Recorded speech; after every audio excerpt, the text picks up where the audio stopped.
سلام دوستان، امیدواریم که حال همه شما خوب باشد.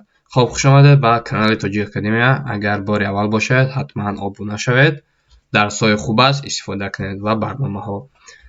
خب چه که به شما وعده دادیم دوستان، برنامه رو ما به زودی میبریم. خب عذر که کمی دیر شد به خاطری که بسیار چیزها دباویش کردیم. مثلا کردم در اینجا کمی زیباترش هم کردیم و صفحه اصلی و در پایان نیز یک منوی دیگر وارد کردیم. خب دوستان در اینجا من در کامپیوتر به شما نشان میدهم و با تلفن هم نیز به شما نشان میدهم. خب در اینجا ما در یوتیوب هستیم دوستان و در اینجا ما در اینستاگرام نیز دوستان در اومده. وقتی برنامه دا میدارید ما در اینستاگرام رو زیر کنید، در اون اینستاگرام ما میدارید حتما ابونه شوید. در آنجا نیز درس‌های خوب است. خب بیایید اکنون به شما فهمونم برنامه رو.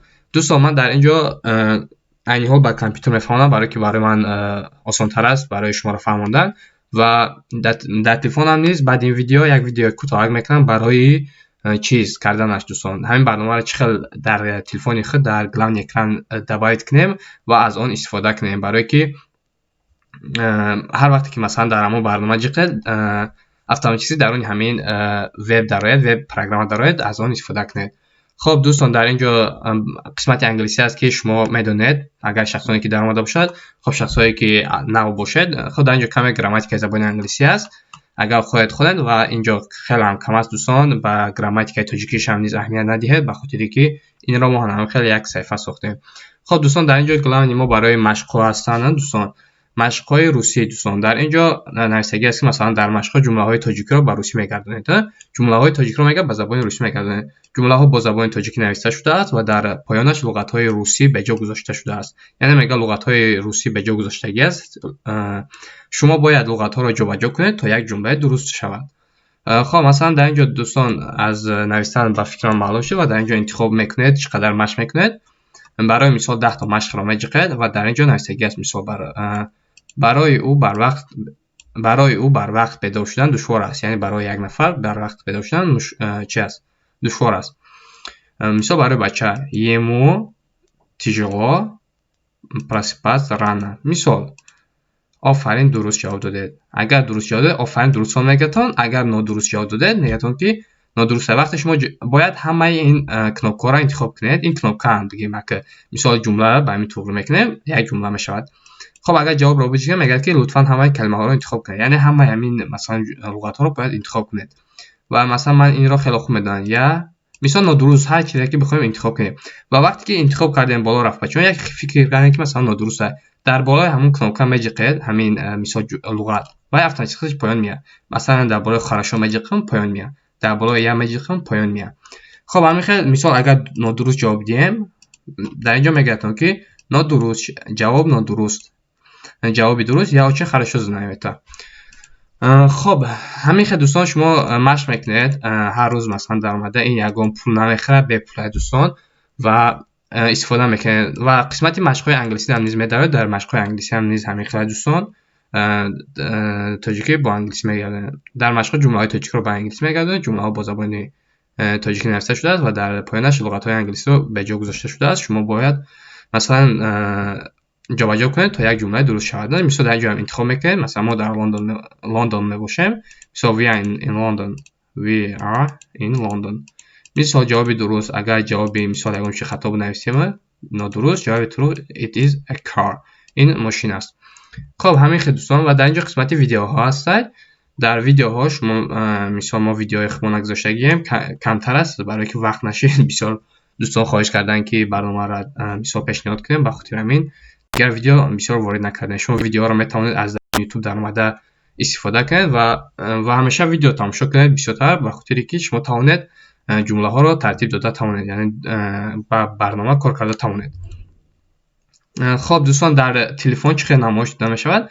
من در تلفن با شما در اینجا نشون میدم و یک ویدیو کوتاه در تلفنی نصیحتی به شما نشون میدم. خب در تلفن دوستان همین خیلی است.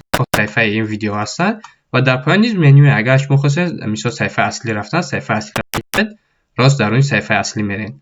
مثلا صفحه اصلی اینجا دوستان و در اینجا مشق روسی مشق انگلیسی انتخاب میکنید. مثلا مشق روسی میکنید و در اینجا 10 تا مشق میکنید و در تلفن نیست خیلی هم خوب است و انتخاب میکنید مثلا تو چی نمیخوری что ти не ешь مثلا.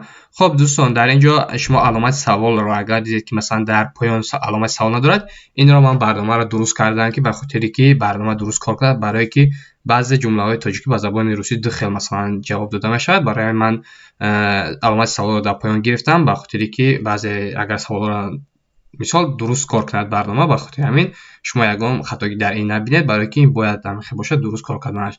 من حتی برنامه‌های دیگر دولت‌ها رو هم دیدم و خلاصه کردن که مثلا باید ما هم همین خیلی درست کار کنیم برای چند تا اگر جواب کی داده مثال جابجا کی نشید باید برنامه یعنی تفتیش کند که مثلا درست هست مثلا جمله‌ای که درست نیست. این کاری برنامه‌نویسی است، اینا هم است درست است. اگر شما یک دید که مثال چی علامت سوال نداشته باشد مثال جواب آفرین آنها کمک میکنند они помогают جواب بعدی کار من دشوار است у меня тяжелая работа آفرین он не слышал او نشنید. یا اینکه شما میتوانید فردا با من کمک کنید вы можете завтра мне помочь вы можете помочь мне завтра. خیلی کمی خطایی است. همین خیلی دوستان در تلفن ای خب صفحه اصلی.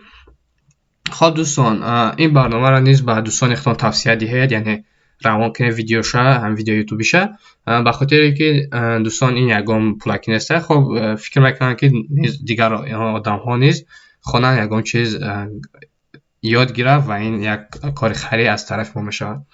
خب دوستان این بود ویدیو ما، حتما انتظار شد یک چند مینوت پس ویدیوی چیز میبره در تلفنی و سیلکه برنامه در زیر کامنتر ذکر پیت کرده شده است و انتظار شد در ویدیو دیگر من گفتم که چقدر بماند یک برنامه که نمیشه در روی اکران خودمون گذاریمش برای استفاده کردن همیشگی ما.